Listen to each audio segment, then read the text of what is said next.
न हम रुकेंगे, न हम झुकेंगे। हम में, कारखानों में, खेतों में और प्रयोगशालाओं में बनेगा। यह तब होगा जब नागरिक भारतीय वस्तु खरीदना देशभक्ति का कार्य माने। हर इनोवेटर सबसे पहले भारत के बारे में सोचे, हर उद्यमी उच्च कोटि के उत्पाद बनाए, हर किसान टिकाऊ खेती को अपनाए, हर क्षेत्र निर्भरता से प्रभुत्व की ओर बढ़े। स्वदेशी के लिए हमें वोकल फॉर लोकल के मंत्र को अपनाना होगा और केवल मेक इन इंडिया उत्पादों को बढ़ावा देना होगा। माननीय प्रधानमंत्री जी द्वारा लोकल फॉर ग्लोबल का विजन भी दिया गया है। इसके पीछे यही उद्देश्य है कि भारत में बने उत्पाद न केवल घरेलू जरूरत पूरी करे बल्कि विश्व बाजार में भी अपनी पहचान बनाए। मैं सभी उद्योगपतियों, निवेशकों, तकनीशियों, वैज्ञानिकों से अपील करता हूं कि वे देश को आत्मनिर्भर बनाने के लिए अपने अपने कौशल का उपयोग करें। भाइयों बहनों, माननीय प्रधानमंत्री जी के राष्ट्रवादी विजन का ये परिणाम है कि आजाद भारत ने 7 दशक के बाद गुलामी के समय के 3 कानूनों से आजादी पाई है। ये पुराने आपराधिक कानून अंग्रेजों ने भारतीयों को दंडित करने और गुलाम बनाए रखने की नियत से ये बनाए थे। यही नहीं, कानूनों के उन सभी प्रावधानों को भी हटाने का काम किया गया है जो वक्त में बदलाव के साथ किसी काम के नहीं रह गए हैं। हाल ही में ऑपरेशन सिंदूर के दौरान भी दुनिया ने हमारी स्वदेशी ताकत, तकनीकी और हथियारों की ताकत देखी है। हमारी सेनाओं ने अपने पराक्रम और शौर्य से पूरी दुनिया को भारत की सामरिक शक्ति और सामर्थ्य का परिचय दिया है। इसके लिए मैं तीनों सेनाओं के साहस और वीरता को सलूट करता हूं। यही नहीं, हमारी सेना ने ऑपरेशन महादेव चलाकर पहलगाम के गुनाहगारों को उनकी करनी की सजा भी दी है। प्रिय प्रदेशवासियों, माननीय प्रधानमंत्री श्री नरेंद्र मोदी जी ने भारत को आजादी की 100वीं वर्षगांठ अर्थात वर्ष 2047 तक विकसित राष्ट्र बनाने का लक्ष्य रखा है। इस लक्ष्य को हासिल करने में हरियाणा का भी अहम योगदान रहेगा। इस समय भी देश के खाद्यान्न भंडार में योगदान देने में हमारा अग्रणी स्थान है। देश की सड़कों पर दौड़ने वाली हर दूसरी कार हरियाणा में बनती है। हरियाणा में देश के 52% ट्रैक्टरों का निर्माण होता है। आज जब हम आजादी का पर्व मना रहे हैं तो मैं बताना चाहूंगा कि हमने पिछले 10.5 वर्षों में प्रदेश की जनता को भेदभाव करने वाली व्यवस्था से आजादी दिलाई है। भ्रष्टाचार पर हमने कड़ी चोट करते हुए सभी सरकारी योजनाओं व सेवाओं का लाभ घर बैठे ही लोगों तक पहुंचाने के लिए ई गवर्नेंस का एक नया मॉडल अपनाया है। इसके लिए सरकारी योजनाओं एवं सेवाओं को परिवार पहचान पत्र से जोड़ा गया है। हमने हर सरकारी योजना एवं कार्यक्रम को 100 से अधिक पोर्टल व ऐप के माध्यम से पारदर्शी बनाया है। हमारी बिना खर्ची पर्ची के नौकरी देने, ऑनलाइन ट्रांसफर, पढ़ी लिखी पंचायतों और अंत्योदय अभियान की आज पूरे देश में चर्चा है। विकास के जन कल्याण के साथ साथ प्रदेश के हर नागरिक की जान और माल की सुरक्षा हमारी सर्वोच्च प्राथमिकता है। किसी भी व्यक्ति से कभी भी कोई भी शिकायत प्राप्त होती है तो उस पर पुलिस को तुरंत कार्रवाई करने के सख्त निर्देश दिए हैं। अपराधियों के मंसूबों को ध्वस्त करने के लिए हमारी सरकार हर कदम तत्पर है और तत्पर रहेगी।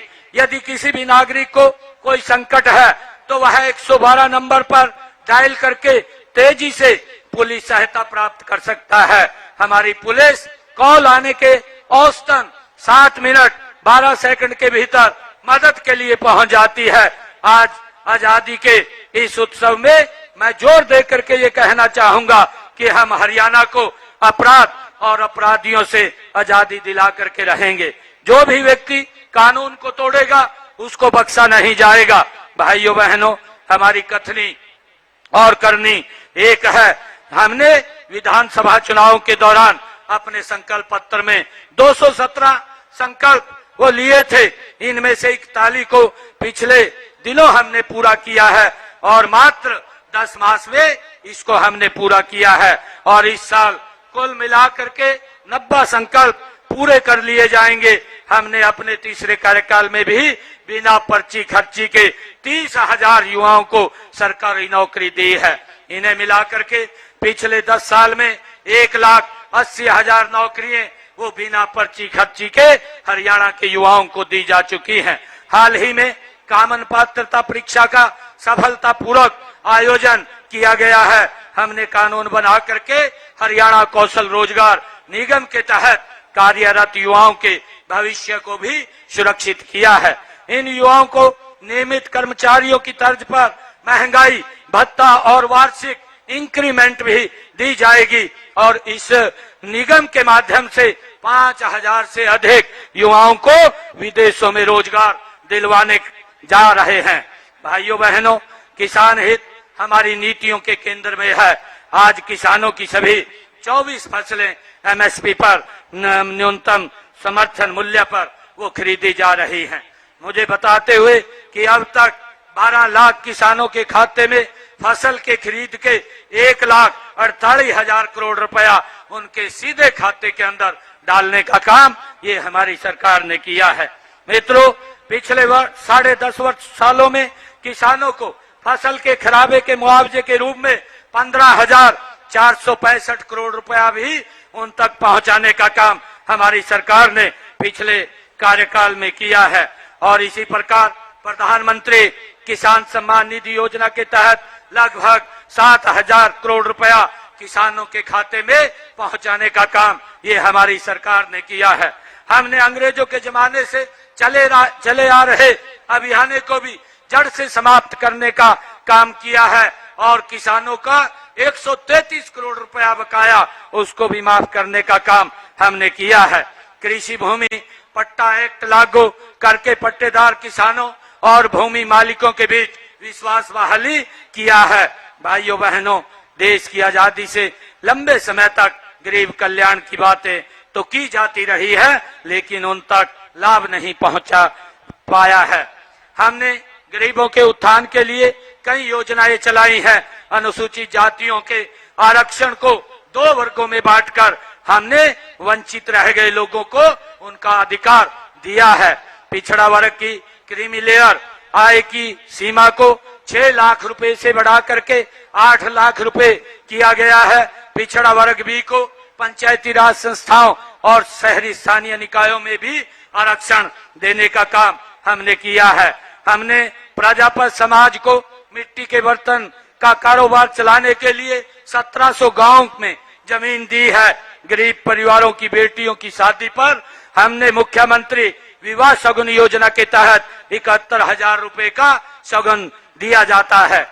मित्रों, गरीबी के सिर पर छत उपलब्ध गरीबों के सिर पर छत उपलब्ध कराने के लिए प्रधानमंत्री आवास योजना के तहत 1,47,000 मकान दिए गए हैं। साथ ही हमने गरीब परिवारों के लिए मुख्यमंत्री आवास योजना भी शुरू की है।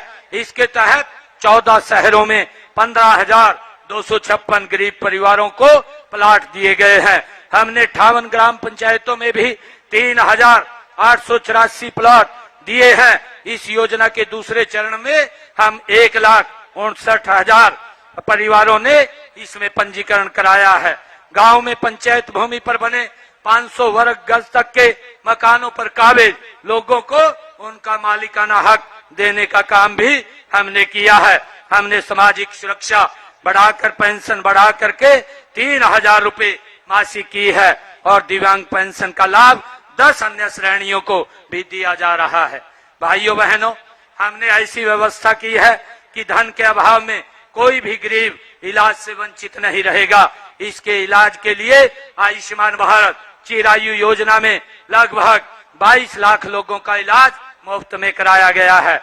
हमने किडनी के रोग से पीड़ित रोगियों के लिए सरकारी अस्पतालों मेडिकल कॉलेजों में मुफ्त डायलिसिस की सेवाएं शुरू की है। इससे गरीब लोगों को बड़ी राहत वो मिली है। माननीय प्रधानमंत्री जी ने देश को मेडिकल हब बनाने के विजन को साकार करने के लिए हम हर जिले में एक मेडिकल कॉलेज खोल रहे हैं और इस समय प्रदेश में मेडिकल कॉलेजों की संख्या बढ़ करके 15 हो गई है तथा 9 अन्य निर्माणाधीन है।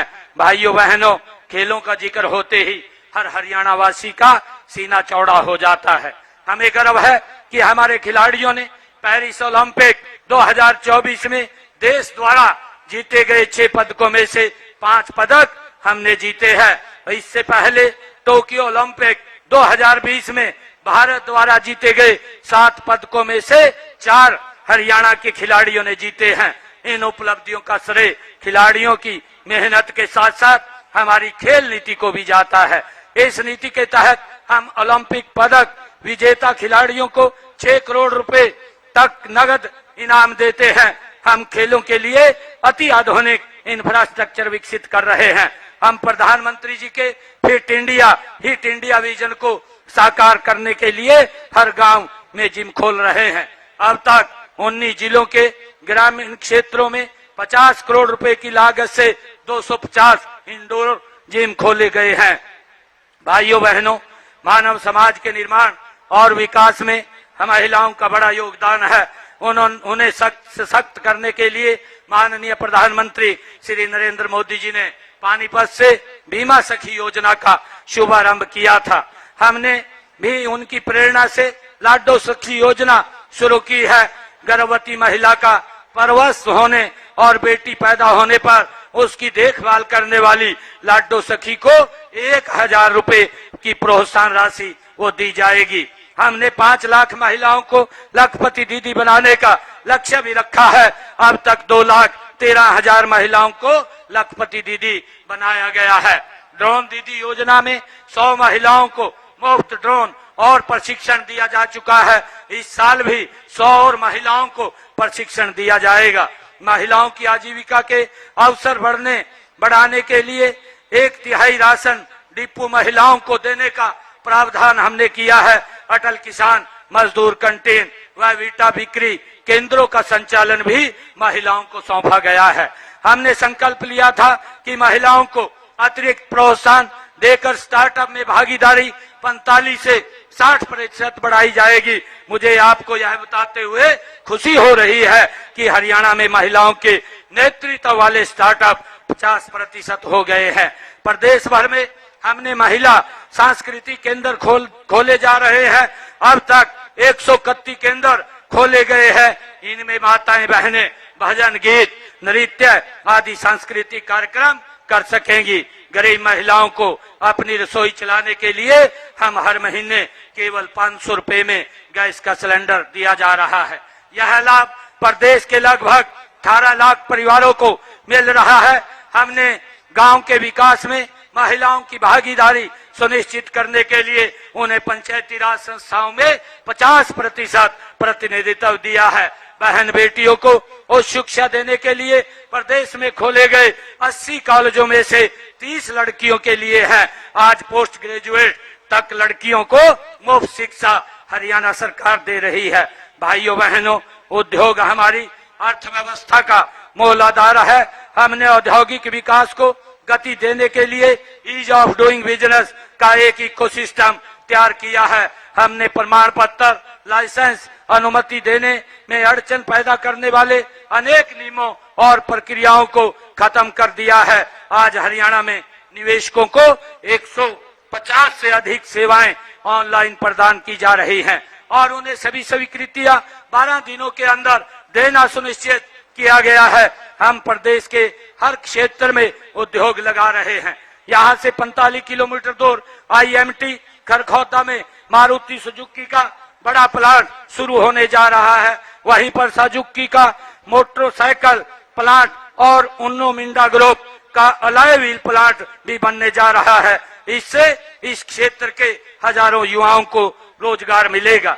हमारी प्रोत्साहन योजनाओं का ही परिणाम है कि आज हरियाणा देश विदेश के निवेशकों की ये पहली पसंद बन चुका है। गत 10.5 वर्षों में प्रदेश में 7,66,000 सूक्ष्म लघु मध्यम उद्योग लगे हैं तथा इनमें 39 लाख लोगों को रोजगार मिला है।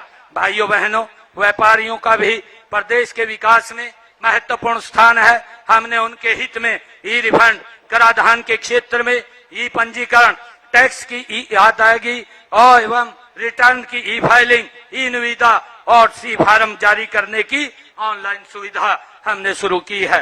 प्रदेश में मुख्यमंत्री शहरी स्वामित्व योजना के तहत 20 साल से अधिक समय से दुकानों व मकानों की मलकियत उन पर काबिज व्यक्तियों को दी है। अब तक 6,250 लाभार्थियों को दुकानों की रजिस्ट्रियां सौंपी गई हैं। भाइयों बहनों, हम जानते हैं, हम मानते हैं कि प्रदेश के विकास का मार्ग गांव की गलियों से होकर गुजरता है। इसमें तेजी लाने के लिए हमने ग्राम पंचायतों द्वारा बिना टेंडर के काम करवाने की लिमिट 5 लाख रुपए से बढ़ा करके 21 लाख रुपए की है। मुझे यह बताते हुए बड़ी खुशी हो रही है कि आज माननीय प्रधानमंत्री नरेंद्र मोदी जी द्वारा हरियाणा के 4 सरपंचों को अपने गांव को मॉडल गांव बनाने के लिए सम्मानित किया जा रहा है। हमने संपत्तियों के सालों से चले आ रहे विवादों को खत्म करने के लिए गांवों को लाल डोरा मुक्त कर दिया है। आज प्रदेश में 5,895 गांव में हमारा गांव जगमग गांव योजना के तहत 24 घंटे बिजली देने का काम हम कर रहे हैं। सभी ग्रामीण घरों में नल से जल पहुंचाया जा रहा है। गांव में कूड़े कचरे के निपटान के लिए 6,183 ठोस और 2,582 तरल कचरा प्रबंधन परियोजनाएं शुरू की है। भूजल के रिचार्ज के लिए 2,088 अमृत सरोवर बनाए गए हैं। भाइयों बहनों, विकसित शहर प्रदेश के विकास का आईना है। शहरों में विकास कार्यों के लिए वर्ष 2014-15 में 1,693 करोड़ रुपए की राशि जारी की गई थी। मैंने प्रदेश का वित्त मंत्री होने के नाते चालू वित्त वर्ष 2025-26 के बजट में इसे बढ़ा करके 5,666 करोड़ रुपया इसको किया है। हमने अक्टूबर 2014 से अब तक 2,147 अवैध कॉलोनियों को नियमित करने का काम हमने किया है। शहरी स्थानीय निकायों की शक्तियों के विकेंद्रीकरण के लिए कई कदम हमने उठाए हैं। हमने मेयर के चुनाव का प्रत्यक्ष चुनाव शुरू किया है। फरीदाबाद व करनाल को स्मार्ट सिटी बनाया जा रहा है। गुरुग्राम, फरीदाबाद, सोनीपत, हिसार और पंचकुला के विकास के लिए मेट्रोपॉलिटन डेवलपमेंट अथॉरिटी का गठन किया गया है। हमने शहरों की पुरानी आबादी के रिहायशी मकानों का पर विकास शुल्क भी खत्म किया है। हमारा प्रयास है कि नागरिकों को सभी सेवाएं आसानी से मिले। हमने ऑनलाइन बिल्डिंग प्लान अप्रूवल को लेकर संपत्ति करके डिजिटलीकरण तक हर प्रक्रिया को सरल बनाया है ताकि ईज ऑफ लिविंग में सुधार हो सके। भाइयों बहनों, आज हरियाणा समृद्धि की एक नई परिभाषा लिख रहा है। प्रदेश में इंफ्रास्ट्रक्चर का तेजी से विकास हुआ है। हर जिले को राष्ट्रीय राजमार्ग से जोड़ने के लिए 21 नए राष्ट्रीय राजमार्ग घोषित किए गए हैं, जिनमें से 13 का कार्य पूरा हो चुका है। महाराजा अग्रसेन हवाई अड्डे से हवाई सेवाएं शुरू हो गई हैं। माननीय प्रधानमंत्री श्री नरेंद्र मोदी जी द्वारा 5 जनवरी को 6,230 करोड़ रुपए की लागत से बनने वाले रिठाला से कुंडली मेट्रो कॉरिडोर का शिलान्यास किया गया है। क्लस्टर अप्रोच के तहत सभी क्षेत्रों में पर्याप्त संख्या में स्कूल और 20 किलोमीटर के दायरे में एक कॉलेज खोला गया है। हर क्षेत्र की आर्थिक स्थिति को मजबूत करने के लिए ब्लॉक स्तर पर लघु व मध्यम उद्योगों के क्लस्टर स्थापित किए जा रहे हैं। प्रिय प्रदेशवासियों, हरियाणा का पिछले 10.5 वर्षों का कार्यकाल समान विकास, समरसता, सहिष्णुता के साथ साथ उन बदलावों का साक्षी रहा है जिनमें हर आदमी का जीवन सरल, सुगम और सुरक्षित हुआ है।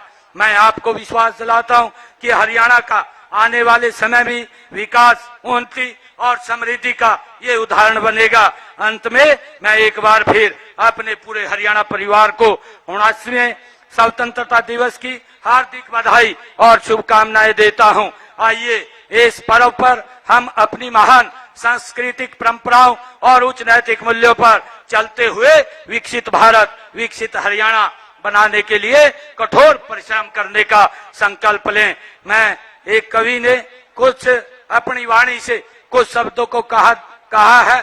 उन शब्दों को बोल करके मैं अपनी वाणी को विराम दूंगा। यह आजादी नहीं, यह एक जिम्मेवारी है। इसे संजोना, इसे बढ़ाना अब हमारी बारी है। चलो मिलकर रचें एक नया भारत, जहां हर कदम पर उन्नति की तैयारी है। मेरे साथ मिलकर के बोलेंगे, जय हिंद, जय हिंद, जय हिंद। बहुत बहुत धन्यवाद। जय हिंद, जय भारत, जय भारत।